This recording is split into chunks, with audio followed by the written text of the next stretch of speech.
এই মিঠি, হ্যাঁ, কালকে ঋষির হাত কেটেছিল কিসেরে? কাছে। ওমা, পার বদলে শাড়িটা তো একদম নতুন হয়ে গেছে। তোমার ঘরে বড় একটা আয়না নেই না?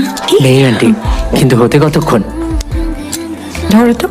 পাটটা বেশ কয়েক জায়গায় ছেঁড়া ছিল বলে পাটটা বদলে দিয়েছি। আপনার পছন্দ হয়েছে তো? অনেক পুরোনো দিনের পার। পেলে কোত্থেকে? মায়ের শাড়িতে ছিল। সিল্কের শাড়ির সাথে তো একটু ডিজাইনটা অন্যরকম লাগবে বলে বসালাম। পুরনো বলে আপনার আপত্তি নেই তো? আপত্তি কেন হবে? তোমার মায়ের জিনিস তুমি আমায় দিলে, কত বড় সম্মান বলো তো। তুমি আমায় কত কিছু দিচ্ছ ঋষি, আমি তো তোমায় কিছুই দিতে পারি না। মিকির চলে যাওয়াটা তুমি আমায় বুঝতেই দাওনি মা। তোমার দেওয়া গয়নাটা পরিনি, তোমার কষ্ট হয়েছে? কষ্টে আমার অভ্যেস আছে আন্টি, শুধু আপনি কষ্ট না পেলেই হলো। তোমার কোনো কিছু নিয়ে খারাপ লাগলে আমাকে বলবে, কেমন?